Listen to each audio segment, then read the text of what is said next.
Hey guys, welcome back to my channel. It is True Crime Tuesday yet again, and today we will be talking about one of South Korea's biggest mysteries. Today we will be talking about the strange, sudden, and seemingly sinister disappearance of the missing Frog Boys.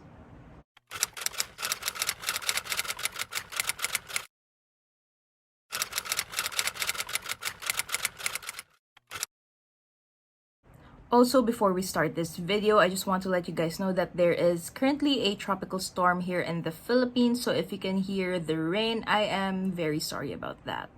So having that said, let's go ahead and dive into this case. On March 26, 1991, 6 boys from the Daoso district of Daegu, South Korea were very excited because they had no school that day due to a public holiday. It was the first ever local elections in 30 years, and because of this, the boys decided to play around in their neighborhood. Now, the youngest of the 6 boys, 10-year-old Kim Tae-ryong, told his friends that he needed to come home to eat some breakfast. And once he came back to where his friends were hanging out, they told him that they had decided to go to the mountain, or Mount Waryong, in the western outskirts of the town to search for some salamander eggs. So that's actually the reason why this case is called the missing case of the Frog Boys, or the missing Frog Boys, because the boys initially planned to look for salamander eggs. However, in some reports, I think journalists got confused and wrote frog eggs instead. Anyway, so the 5 other boys tell Taeryong about their plans, and this young boy tells them that he can't come with them because, as per his mother's request, he wasn't really allowed to stray too far away from home. So the 5 others carried on with their plan while Taeryong stayed at home with his parents. And this would be something that his family would be very thankful for. Now, sometime around the late morning, all of these 5 boys headed off to Mount Waryong, which was a mountain close to their village. These boys were 14-year-old Woo Chol-won, 13-year-old Jo Ho-yeon, 12-year-old Kim Yong-gyu, 11-year-old Park Chan-in, and 10-year-old Kim Jong-shik. Now, these boys were born and raised in this district and knew the area very well. In fact, going to the mountains to search for salamander eggs was a usual thing that they would do on their free time.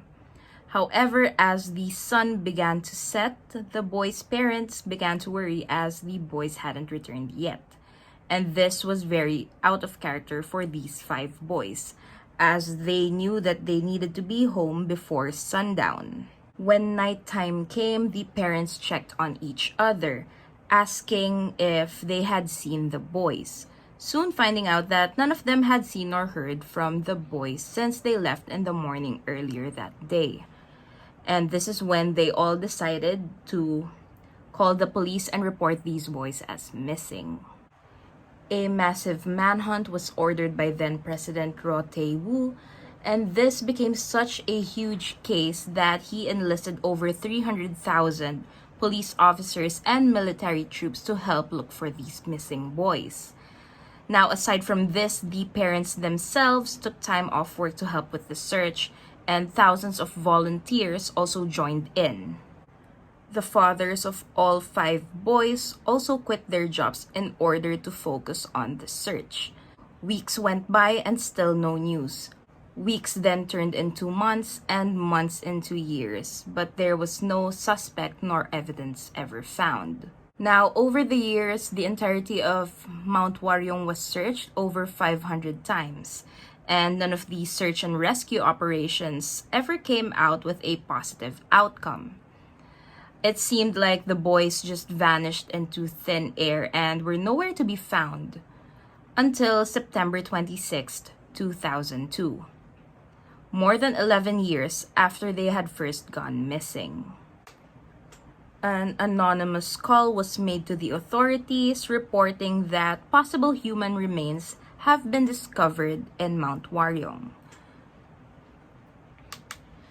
And this man soon revealed himself to the authorities to be of more help, saying that he was actually searching for acorns with another person around the area when he discovered what looked like human bones. And at first, he wasn't sure, but then he also found children's clothing scattered around the area. And what's weird is that these clothes were found tied in knots. Now, sadly, the skeletal remains and clothing items were then confirmed to be of the 5 missing boys from 1991. Initially, police concluded that these boys might have gotten lost and died of hypothermia, possibly removing their clothes in order to conduct more body heat. But that theory ultimately did not make sense to the parents who knew their boys best. As I have mentioned earlier, the boys did grow up in this area, making them very familiar with the place, having played there numerous times. They were also found right where they were thought to have gone missing all those years ago, and this was an area that they knew very well. So the possibility of them getting lost and freezing to death seems way out of line. Also, according to the locals, this area was less than 2 kilometers away from their village, and if the boys were in this area, or if they stayed and died here, they would know how to get down and find their way back home because their village would light up and this illumination would be seen all the way from the top of the mountain. Now, the parents, of course, demanded for a full investigation and an autopsy. And this is when the authorities found out that 2 of the boys had bullet wounds to their skulls, while the remaining 3 had blunt force trauma to their heads. Now, this, of course, completely changed the narrative of this whole case, turning this into a murder inquiry. Now, more than 30 years have gone by and this case still remains unsolved. However, there have been a lot of theories regarding to what really happened that day, and we will discuss them one by one. So the first theory we already talked about was the boys getting lost and dying from hypothermia, and that was completely ruled out because of the injuries discovered on the boys. Now, the second theory is that the boys were actually accidentally killed by the military. The area where the boys were searching for salamander eggs was relatively close in proximity to a military firing range, and this theory suggests that the 2 boys who had received gunshot wounds may have been accidentally hit by stray bullets fired from the base, and that the remaining 3 boys were hit on the head and killed in order for the people who had done this not to get in trouble. Now, I have mentioned that this area, Mount Waryong, was searched over 500 times throughout the years. And people have suggested that maybe the boys did not die that day and that the skeletal remains were just placed there a few years later. However, the vegetation growing around the boys and their clothing were examined, and investigators concluded that the boys did in fact die on the very same day that they disappeared, and their bodies hadn't been touched or moved ever since. Now, I am mentioning this because yes, the area was searched over 500 times by more than 300,000 people, but who carried out these searches? Police officers and military troops. Now, it is highly possible that 1 or 2 of the boys were accidentally shot, and since the people who may have accidentally shot them had ties to this military firing range, which was closed down in 1994, there could have been a cover-up. Now, it is highly possible that the boys' remains were actually discovered around the time that they went missing, and that no notification to the family nor the government was ever made to help the murderers clean up their tracks. But then again, why would they leave the remains in the same place and not dispose of them so no one could ever actually find them?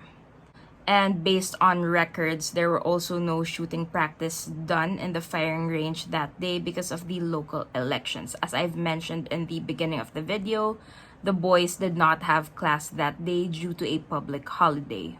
People have suggested that someone might have sneaked into this range during the day, having done so illegally and accidentally shot the boys in the process. However, police did not want to further look into this theory, which makes everything surrounding this more suspicious.